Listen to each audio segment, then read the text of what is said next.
दोस्तों, हम अपने जीवन में हमेशा अपने मन को लेकर परेशान रहते हैं। हम यह सोचते हैं कि हमारा मन भला शांत कैसे होगा। हमारे मन में तो तरह तरह के विचार चल रहे हैं। हम काम कुछ और करना चाहते हैं, लेकिन हमारा मन हमसे कुछ और ही काम करवा लेता है। इससे पहले कि आप अपने मन को शांत करने का प्रयास करें, यह जानना जरूरी है कि मन का व्यवहार शांत होने वाला है ही नहीं। अगर मन शांत होने वाला हो सकता तो इस दुनिया में सभी के मन शांत हो गए होते और हर कोई अपना जीवन सुखी सुखी बिता रहा होता। फिर न तो कोई हंगामा होता और न ही किसी तरह की कोई तकलीफ। सभी का जीवन खुशी खुशी बीत रहा होता। फिर न तो आप और न ही मैं पैसे कमाने के पीछे भाग रहे होते। समस्या तो यह है कि हम ज्यादा से ज्यादा चीजें इकट्ठा करना चाहते हैं, क्योंकि हमें लगता है कि हमारे पास जितनी ज्यादा चीजें होंगी हम उतना ही सुखी रहेंगे। लेकिन वास्तविकता तो यही है कि बाहर की किसी भी चीज में कोई सुख नहीं है और न ही उनमें कोई दुख है।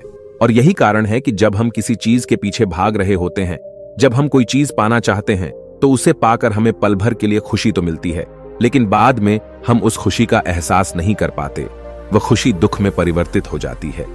और इसी प्रकार से हम एक चीज से दूसरी चीज, दूसरी से तीसरी चीज के पीछे लगातार भागते रहते हैं, क्योंकि हमें ऐसा ही लगता है कि यदि हम वह चीज पालेंगे तो हम सुखी हो जाएंगे। लेकिन वास्तविकता में वही सुख हमारे दुख का कारण बन जाता है, जिस कारण हमारा मन बेचैन रहने लगता है। हम उस चीज को पाने के लिए तरह तरह के उपाय करते हैं, जिस कारण हमारा मन और भी बेचैन होने लगता है। और यह बेचैनी धीरे धीरे चिंता का रूप ले लेती है और हमारा मन पूरी तरह से अशांत हो जाता है। हमें कुछ भी अच्छा नहीं लगता। हमें लगता है कि जो कुछ हमने मांगा था उसका उल्टा हो रहा है। सब कुछ हमारे विपरीत जा रहा है। और फिर हम अपने मन को शांत करने के लिए ध्यान करना शुरू करते हैं, क्योंकि एक ध्यान ही वह मार्ग है जो हमें ज्ञान की ओर ले जाता है। वह हमें यह बताता है कि बाहर किसी भी चीज में कोई सुख नहीं है और न ही दुख है।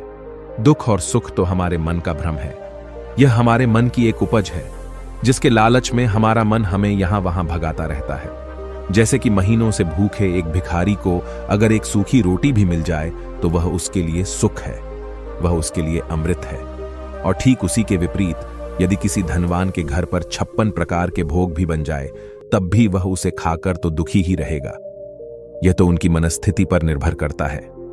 इसे और अच्छे से समझने के लिए आज की जो कहानी मैं आपको सुनाने जा रहा हूं, इस कहानी के माध्यम से आप यह समझ पाएंगे कि हमारे मन की स्थिति क्या है और हम इसे कैसे नियंत्रित कर सकते हैं।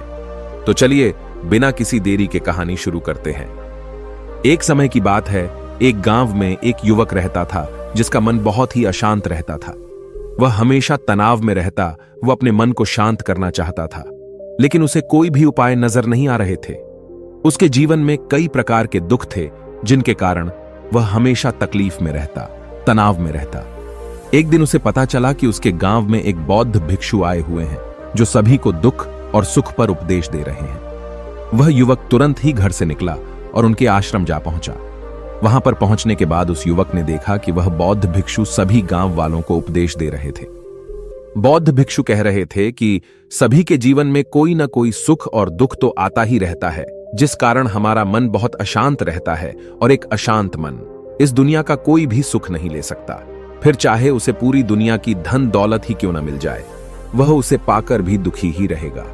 परंतु जिस व्यक्ति का मन शांत है, उसके पास चाहे कुछ भी हो या ना हो, वह हर छोटे पल का आनंद ले सकता है। वह हर पल को खुशी खुशी जी सकता है। इस दुनिया का और इस जीवन का परम सुख भी प्राप्त कर सकता है। इतना कहकर उन बौद्ध भिक्षु ने अपना प्रवचन समाप्त कर दिया और वापस आश्रम की ओर लौट गए। युवक भी उनके पीछे पीछे आश्रम पहुंच गया और इस युवक ने उन बौद्ध भिक्षु से कहा, हे गुरुवर, अभी कुछ देर पहले आप उपदेश दे रहे थे कि एक शांत मन हर पल का आनंद ले पाता है, हर पल को सुखी सुखी जी पाता है। लेकिन इस दुनिया में सभी के पास मन है और सभी के मन अशांत है, तो ऐसे में भला अपने जीवन को कोई सुखी सुखी कैसे जी सकता है। इस दुनिया में शांत मन किसी के पास नहीं। मेरे पास भी एक ही मन है और वह भी शांत नहीं है। गुरुवर, क्या आप बता सकते हैं कि मैं अपने इस मन को कैसे शांत करूं? तभी बौद्ध भिक्षु ने उस युवक को ध्यान के बारे में समझाया, ध्यान के फायदे बताए और उसे कहा, बेटा, ध्यान करने से हमारा मन शांत हो जाता है। हम विचारों के दलदल से बाहर आने लगते हैं और इस कारण हमारे जीवन में सुख उत्पन्न होने लगता है। यदि तुम भी अपने जीवन में सुखी होना चाहते हो, अपने मन के इन विचारों के दलदल से बाहर निकलना चाहते हो, तो तुम्हें ध्यान करना चाहिए। तुम्हें ध्यान का अभ्यास करना चाहिए, क्योंकि यही वह मार्ग है जो तुम्हारे मन को शांत कर सकता है और तुम्हें सही राह पर ला सकता है। उस युवक ने उन बौद्ध भिक्षु की बात मान ली। उस युवक ने उन बौद्ध भिक्षु को प्रणाम किया और वापस घर चला गया। घर पहुंचने के बाद उसने ध्यान करना शुरू किया। वह रात भर ध्यान करता रहा, लेकिन उससे उसे कोई लाभ नहीं हुआ। इस कारण वह अगली सुबह फिर से उन बौद्ध भिक्षु के पास पहुंचा और उन बौद्ध भिक्षु से कहता है, गुरुवर, आपके कहे अनुसार मैंने रात भर ध्यान किया है, लेकिन उससे मुझे कोई लाभ नहीं हुआ। मेरा मन तो अभी भी अशांत है। आप तो कह रहे थे कि ध्यान करने से हमारा मन शांत हो जाता है। तभी वह बौद्ध भिक्षु उस युवा से कहते हैं, ध्यान कोई एक बार करने की चीज नहीं है, यह तो अभ्यास है और धीरे धीरे समय के साथ मन शांत होता जाएगा। इस पर वह युवक कहता है, हे गुरुवर, मेरे पास इतना समय नहीं है। मुझे कोई ऐसा मार्ग बताइए जिससे जल्दी जल्दी मेरा मन शांत हो जाए और मैं खुशी खुशी अपना जीवन जीने लग जाऊं। ऐसे तो मेरा बहुत समय बर्बाद हो जाएगा। मुझे कुछ ऐसा बताइए गुरुदेव, जिससे मेरा मन आज के आज और अभी शांत हो जाए, जिससे मैं सुख की अनुभूति कर पाऊं, मुझे सुकून मिले। उस युवक की यह बात सुनकर बौद्ध भिक्षु मुस्कुराने लगे। उन्होंने उस युवक से कहा, बेटा, मेरे पास तुम्हारे लिए कुछ ऐसा है जिससे तुम्हारा मन अभी के अभी शांत हो जाएगा। इतना कहकर वह बौद्ध भिक्षु अपने आश्रम में गए और अंदर से एक घड़ा लेकर आए और उस युवक को थमाते हुए कहते हैं, जाओ और पास की बह रही उस नदी से इस घड़े में पानी भर कर लाओ। उन बौद्ध भिक्षु के इतना कहने के बाद उस युवक ने वह घड़ा हाथ में ले लिया और नदी की तरफ जाने लगा। उसके बाद मन ही मन सोच रहा था कि लगता है यह गुरु पागल है, इन्हें कुछ नहीं पता। भला यह घड़ा मेरे जीवन में शांति कैसे ला सकता है? यह मेरे मन को शांत कैसे कर सकता है? लेकिन उसके पास और कोई रास्ता नहीं था, जिस कारण उसने घड़ा लिया और पास वाली नदी के पास पहुंच गया। उसने उस नदी में से उस घड़े में पानी भरना शुरू किया, लेकिन जैसे ही उस व्यक्ति ने उस घड़े को नदी से बाहर निकाला, तो उस युवक ने देखा कि उस घड़े के चारों ओर छोटे छोटे छेद हैं, जिससे पानी तेजी से बाहर की ओर निकल रहा था।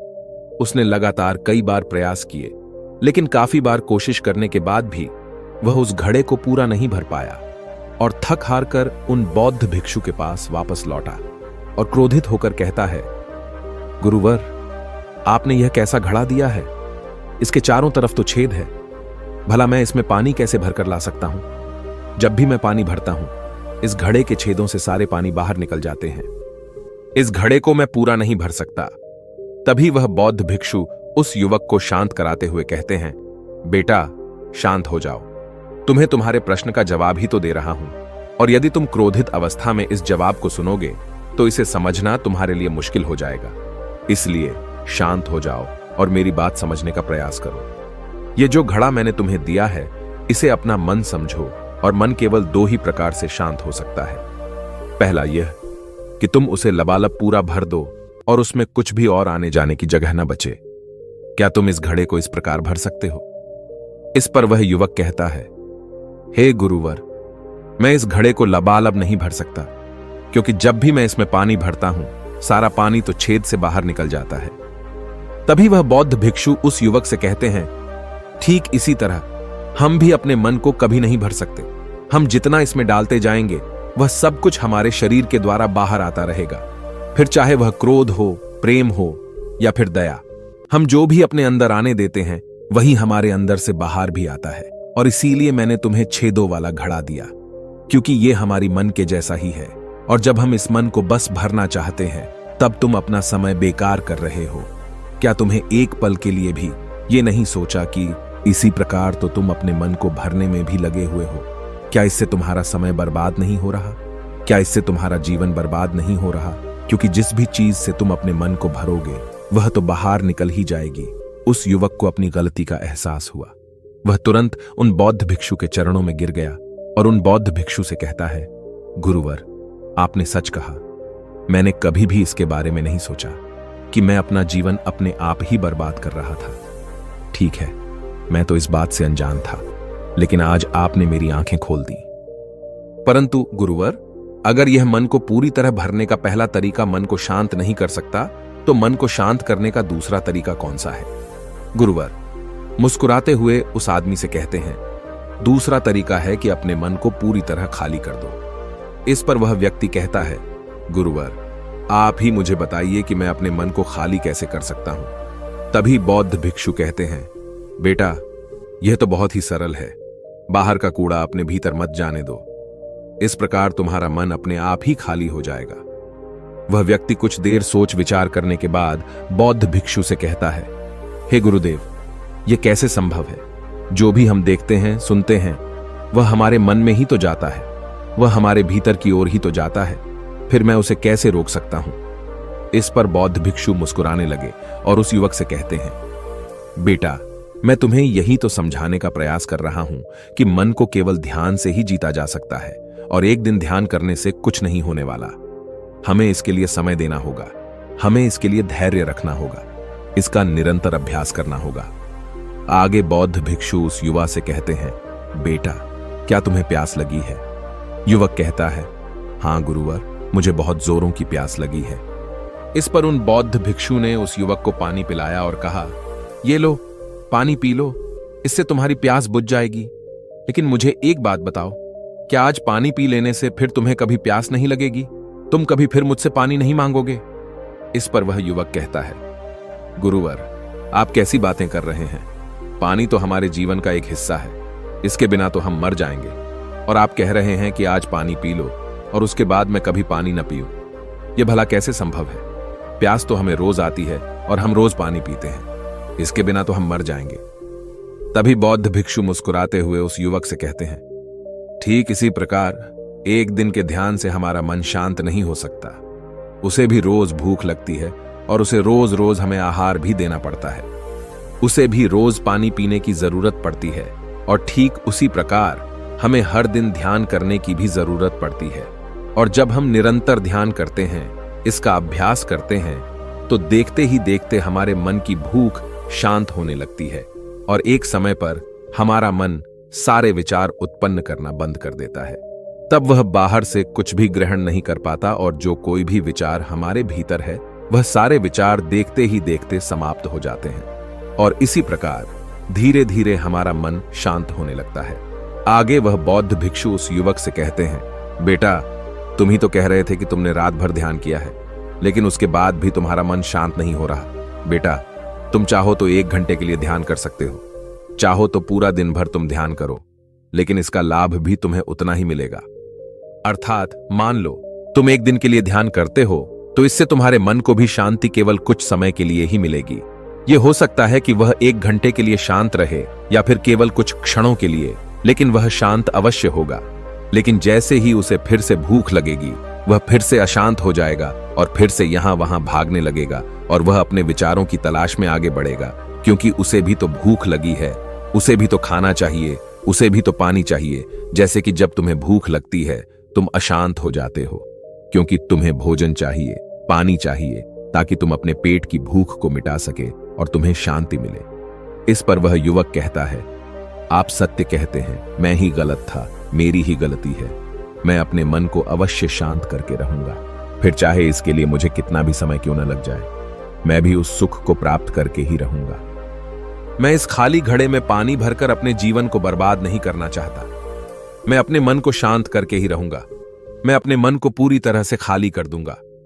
इतना कहकर उस युवक ने उन बौद्ध भिक्षुओं को प्रणाम किया और वापस अपने घर की ओर लौट गया।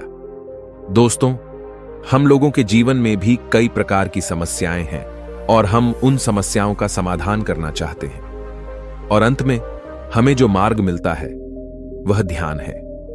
हम ध्यान तो करना चाहते हैं, लेकिन हम उसके परिणाम को तुरंत पाना चाहते हैं। जब हम शुरू शुरू में ध्यान करते हैं तो हमें उसका कुछ भी लाभ नहीं मिलता और हमें लगता है कि यह व्यर्थ है, इससे हमें कोई भी फायदा नहीं होने वाला, क्योंकि हमें तो सब कुछ जल्दी जल्दी चाहिए। लेकिन वास्तविकता तो यही है कि ध्यान सब्र और समय मांगता है और साथ ही उसे शांति भी चाहिए। परंतु हम इतने अशांत हैं कि हमारे भीतर ये तीनों चीजें नहीं हैं। इसीलिए अपने भीतर धैर्य पैदा करें। जब आपके भीतर धैर्य पैदा होगा, तभी आप सब्र, समय और शांति के महत्व को समझ पाएंगे, और फिर आपका समय चाहे कैसा भी क्यों न चल रहा हो, आप हर समय खुश रहना सीख जाएंगे। अगर आपका मन अशांत है तो यह किसी और के हाथों में नहीं है कि वह आपके मन को शांत कर सके। यह तो आपके हाथों में है कि आप अपने मन को किस प्रकार और कितनी देर तक के लिए शांत कर सकते हैं। दोस्तों, आपने आज के इस वीडियो से क्या सीखा वह मुझे आप कमेंट में बता सकते हैं। इसी के साथ में उम्मीद है कि आपको आज की वीडियो पसंद आई होगी, तो इस वीडियो को उस इंसान को शेयर करें और उसी के ठीक बाद चैनल को सब्सक्राइब करें। तो चलिए फिर मिलते हैं ऐसी एक और नई वीडियो में। तब तक के लिए अपना ख्याल रखें। धन्यवाद और नमो बुद्धाय।